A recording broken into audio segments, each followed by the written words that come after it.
Hola a todos queridos amigos, ¿cómo están? Qué gusto saludarlos, saludarlas. El video de hoy quiero hablar sobre un concepto de inteligencia artificial que es el RAG. Ojo, seguro muchos de mis seguidores ya me han estado preguntando que por qué no he hablado de la encíclica del Papa León. No la he terminado de leer, es un documento largo. Me he dado el tiempo de saborearla, me he dado el tiempo de estar comprendiendo bien qué quiere decir para no hablar al aire y no hablar desde lo que me dijo la IA. Yo creo que si el Papa se tomó el tiempo para escribir 100 páginas de la encíclica, yo me voy a dar el tiempo de disfrutar y de leer qué nos quiere comunicar. En cuanto haya terminado de leerla, con mucho gusto me doy a la tarea de comunicar con ustedes mis apreciaciones. Seguro van a ser varios videos porque les repito, la encíclica es bastante grande. Bueno, dicho eso, hoy vamos a platicar de RAG, ¿no? Se habla mucho de IA agéntica y de cómo los agentes están transformando el mundo de la IA, pero realmente poco se entiende por qué usa RAG, de dónde viene RAG, para qué es eso. Y aunque es el papá, pensémoslo como el papá o la mamá de la IA agéntica, todavía sigue siendo bastante vigente en algunos casos que pueden agregar valor empresarial, ¿no? Recuerden que algo que a mí me gusta hablar mucho es de cómo la IA genera valor real, independientemente de que es muy divertido crear imágenes y hacer esas cosas que también pueden generar valor en ciertos contextos. Creo que ya a niveles más empresariales es importante que vayamos pensando más críticamente a la IA y cómo se mete a la cadena de valor, ¿no? Cómo la IA realmente está generando una ventaja competitiva para las organizaciones. Bueno, dicho eso, antes de presentarles el código, me gustaría presentarles esta parte. Miren cómo, que es una ventana de contexto. Ya en otros videos he hablado de lo que es una ventana de contexto. Una ventana de contexto es cuando tú consumes el espacio de memoria, si lo queremos pensar así, que un modelo te va a dar para recordar de qué va la conversación o para recordar qué es lo que está pasando. Nos dice Google para el caso de Gemma 4 que los modelos de parámetros pequeños suelen ser, o sea, entre 2 millones y 400 millones.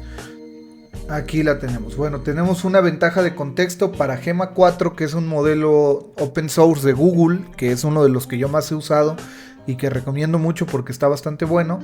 Pues nos da una ventana de contexto aumentada de 128,000, mientras que los modelos medianos admiten 256,000 tokens, ¿no? Si usamos un modelo chiquito, que es lo que normalmente usamos en un ambiente más mid-size, ¿no? Porque también requieres una gráfica más o menos potente, pero todavía corre en ciertas computadoras hogareñas, ¿no? o domésticas. Mientras que pues modelos que te admitan 256,000 tokens ya requieren de hardware un poco más dedicado. Bueno, dicho esto, vamos ahora sí, les voy a presentar el código. Entonces, si tú te acabas esa ventana de contexto, el modelo ya no va a recordar y ya no va a tener nada que traer a la mesa, ¿no? Por eso, fíjense, cómo funciona el RAG. Ahorita no voy a hacer ningún sistema RAG. Solo voy a hacer una llamada. Aquí lo que hice fue una función donde le estoy pasando al prompt, que lo estoy inyectando por un payload para llamar a Ollama. Le estoy pasando dos parámetros. Le estoy pasando un contexto y le estoy pasando una petición del usuario, ¿no? Tal cual. Lo único que hice fue una construcción del prompt. Y aquí en la llamada lo que hago es imprimir los tokens de entrada, los tokens de respuesta y el total de tokens usado. Por ejemplo, aquí le pregunté cuántos viajes hizo Cristóbal Colón a América y que los definiera. Para esta respuesta, que si se fijan no es tan larga, está consumiendo 1119 tokens. ¿Qué quiere decir esto? Que el modelo podría soportar 128,000 tokens según la documentación. Son 128,000 tokens. Entonces hablamos de 1119, ¿no? 128,000 entre 1119. Hablamos de 114 mensajes más o menos, así de cortos, tanto la pregunta como la respuesta va a poder recordar. Pues si tú le pasas un PDF a un modelo como este, pues ya no lo va a soportar, ¿no? Seguramente vas a tronar la ventana de contexto y va a empezar a alucinar y va a inventar datos, ya no va a recordar qué es lo que hablaron, va a empezar a perder el hilo de la conversación. Eso es lo que pasa cuando un modelo se queda sin ventana de contexto. O sea, esto es lo que está ocurriendo. Fíjense, vamos a hacer otro ejemplo. Le voy a decir que escriba un haiku. Le voy a hacer crea un haiku sobre The Legend of Zelda, ¿no? Que cree un haiku sobre la leyenda de Zelda. Y aquí lo que va a hacer el modelo, pues obviamente es escribir un haiku que tenga que ver con la leyenda de Zelda. Y esto va a consumir muy poquitos tokens. Si se fijan, usó solo 442. Y dice, respuesta del modelo: el héroe viaja, la espada vence a la sombra, Hyrule es salvado, ¿no? Bueno, normalmente lo que haríamos nosotros sería pasarle como algo o un texto bastante largo, ¿no? Porque tú agarras y copias. Es lo que hace un usuario convencional, o le pasa un PDF o le pasa un texto. Por ejemplo, aquí donde dice contexto, yo pegaría, denme un segundo para entrecomillar esto y que pueda yo poner un contexto real. Ahí está. Ahora, aquí vamos a poder tener un contexto real y también vamos a poder tener un prompt real, ¿no? Ok. Como prompt le voy a decir, explica de qué va Zelda. Pero si yo le pegué un documento, le pegué algo, ¿no? Por ejemplo, aquí le estoy pegando, la disciplina se vive tradicionalmente en la prehistoria y en la aparición, no sé qué. El dominio de la iglesia en Europa concluye, porque le estoy diciendo que me dé historia de Zelda. Aquí denme un segundo porque le puse mal el contexto. Entonces le voy a poner un contexto de la Trifuerza, ¿no? Le voy a poner aquí como contexto la Trifuerza.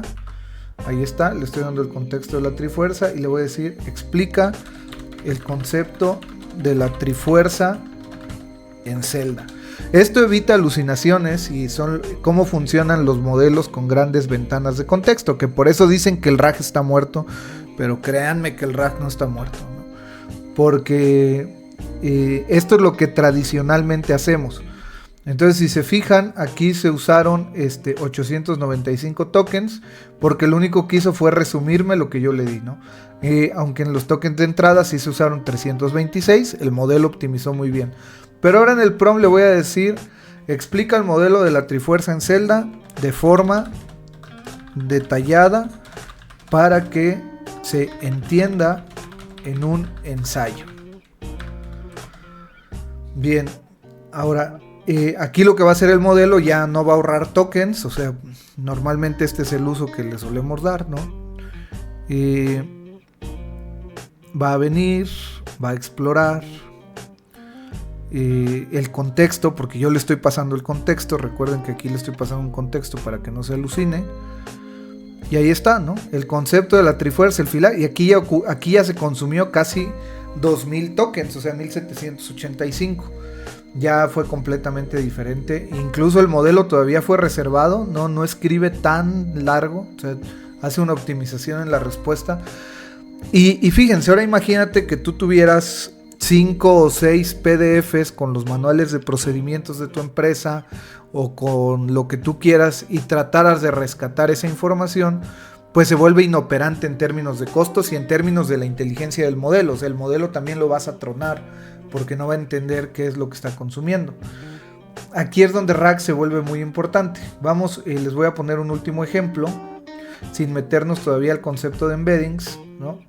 Ya después haré otro video, si quieren, donde explique a detalle cómo funcionan los embeddings, cómo se crean las bases de datos vectoriales y cómo RAG puede solucionar este tipo de problemas de manera muy sencilla. Yo le voy a preguntar cuántas maestrías tiene el doctor Farid Krayem, ¿no? Fíjense, le voy a preguntar cuántas maestrías tiene el doctor Farid Krayem. El modelo no tiene contexto y me dice, lo siento, no tengo suficiente contexto para responder a tu pregunta. ¿Por qué? Porque ni siquiera sabe quién es el doctor Farid Krayem, ¿no? Esto pasa mucho cuando el modelo, bueno, ya digamos que no se alucinó, pero si yo le preguntara cosas más específicas, como por ejemplo, ¿quiénes son los Rawikis en la historia de Farid-Sin? ¿No? Si le digo quiénes son los Rawikis en la historia de Farid-Sin, Entonces aquí muy probablemente el modelo tal vez hasta se alucine, ¿no? Y invente una cosa loca que ni sabe. Miren, ahí está. Los rawikis son figuras importantes en la tradición oral y la historia de la región de Asia Central, particularmente en las narrativas relacionadas en la historia de Faridsín. O sea, fíjense, no tienen ni idea. El modelo está completamente alucinando algo. Habla de líderes y guerreros, fundadores o ancestros. Esto pasa cuando se te acaba la ventana de contexto. Y si tú no gestionas bien esta información, vas a tronar al modelo y el modelo va a alucinar. No hay más. Pero si yo le paso un contexto, y aquí es donde los embeddings hacen su magia, porque tú puedes definir si tienen entre 125 o 250 caracteres, o sea, fragmentos muy pequeños de contexto que te van a hacer ahorrar tokens, en donde le puedes decir, los rawikis son personas que viven bajo los árboles y comen frutos en la historia de Faridsín. Entonces, aquí haces una similitud semántica por cosenos, y una vez que haces eso, rescatas, o sea, haces el retrieval, se lo pasas al contexto, y entonces el modelo te va a responder con información veraz, ya no se va a alucinar, ¿no? Entonces aquí dice, los rawikis son personas que viven bajo los árboles y comen fruto en la historia de Faridsín, tal cual, ¿no? Fíjense, esto es un retrieval perfecto, porque no alucinó, contesta exactamente la cita, y si tú haces un buen RAG, solucionas este tipo de problemas. Que me imagino que muchas empresas y personas han vivido estos problemas de alucinación de la IA. Entonces, pues bueno, ahí está cómo el RAG puede generar verdadero valor en la inteligencia artificial. Pues si no me sigues todavía, pues ya te estás tardando, ya sígueme para que aprendas más de IA real, no hacer imágenes solamente, que no está mal. Te invito a que hagas muchas imágenes o no, porque hay que cuidar el agua, pero también cómo generamos valor real usando inteligencia artificial.